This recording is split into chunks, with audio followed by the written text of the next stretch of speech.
Okay, here's my video review on the Rakon Heli 350QX frame for the Blade 350QX.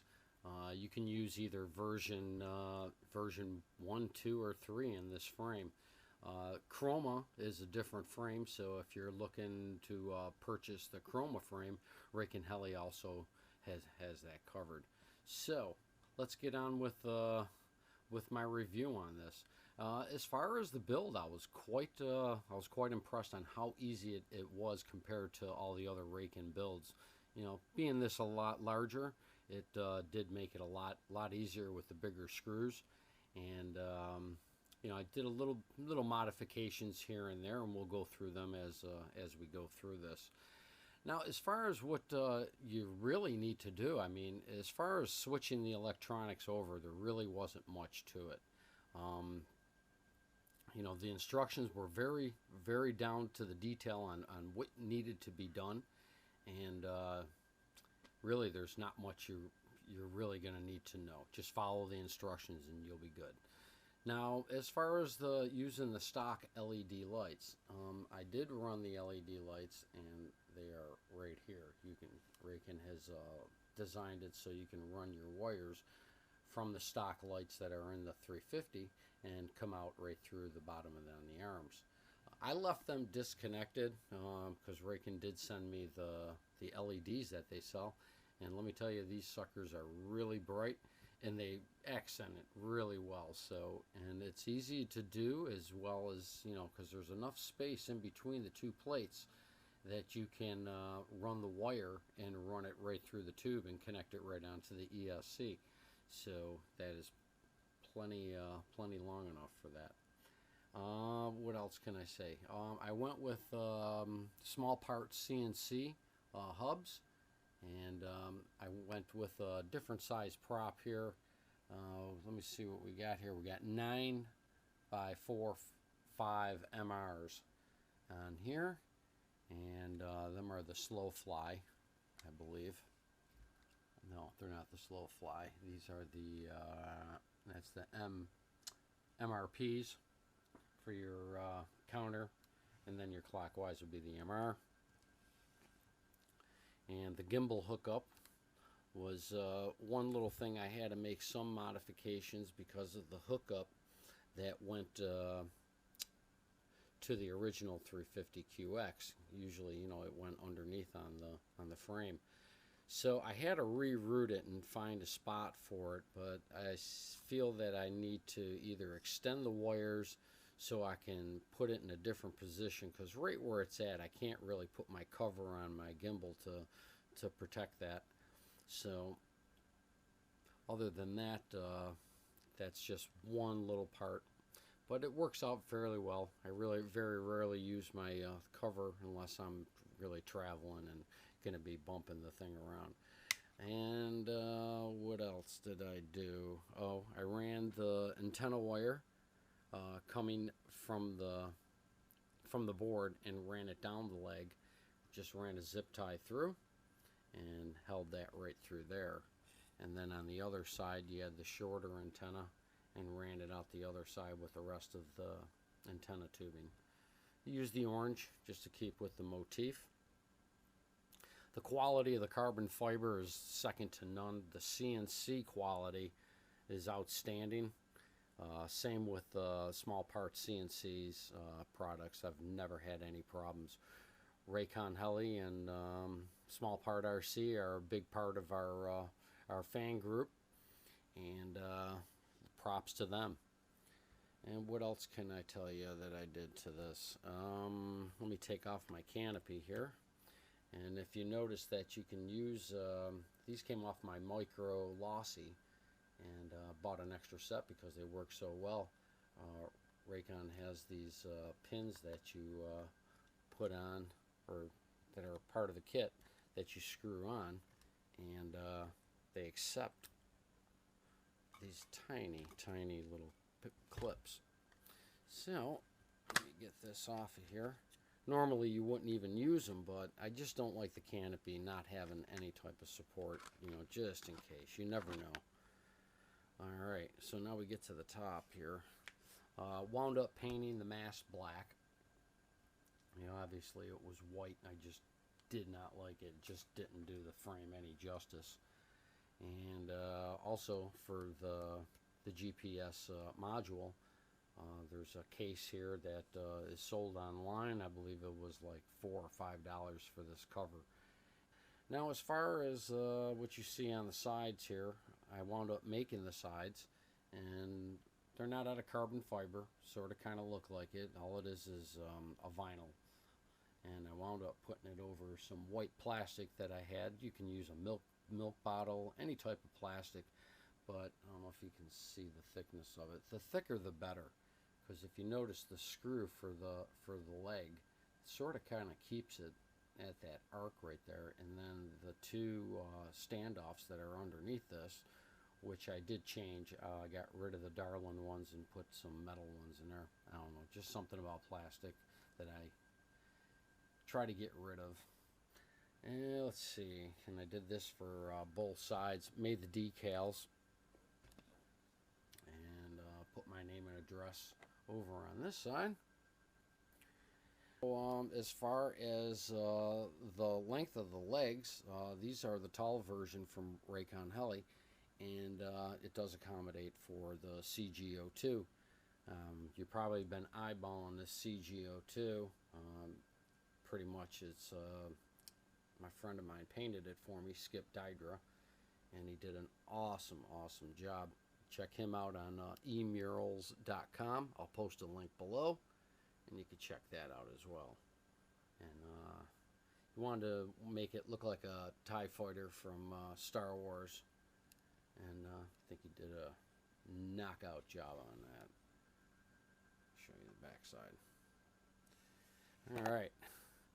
Now, I wound up changing the EC3 plug, I believe is originally that's on it, and I went with the XT60s, or TX60s, whatever you want to call them, and mounted it to the frame, so this way I can leave this pretty much mounted right there.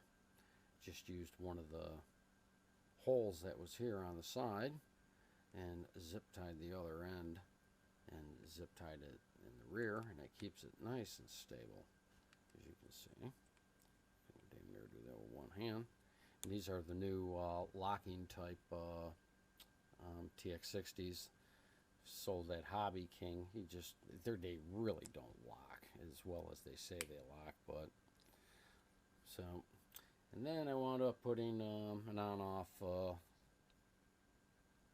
little decals on here just to dress it up a bit. And then underneath, wound up using the lipo tester, and this way this reaches right over to there without a problem. This way I know where I'm sitting while I'm flying, so I don't have to rely on the blinking light. Now, as far as the thickness of the framing on this, I mean, the quality and everything else on this is just, like I said, I've never been disappointed from a Rakon Heli frame. Also has a mount, so you can mount your pressure sensor or altimeter there. And as far as the inside, you can see the electronics. He gives you all the mounting that is necessary to mount your board to the frame. And about 3/4 of this frame, when you do get it, is damn near put together. So all you really have to do is put your arms into place, put your LEDs into place if you do order these. And they do sell them in a lot different colors, so you're not sticking to the red and the green. What else can we talk about? You can use your stock landing gear with it as well, and it does come with the adapters, so you can put on the bottom and then use your stock feet if you choose not to buy the kit with the longer landing gear. And that would be pretty much about it. I just want to thank Rakon Heli. I'd like to thank Skip Dydra. I'd like to thank Small Part CNC, Terry over there. Well, what you can do is if you ever need any parts for this, you can get a hold of Heli Nation. They're a distributor for Rakon Heli in the States, so you can go check out his website. And Patrick will be more than happy to help you out. He's always been great to us over at our clubs. And hey, have a great day. Thank you very much. And again, thank you, Rakon Heli, for everything that you do.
Spoke to me in sweet accustomed ways.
Day in me, I can also show it you and you.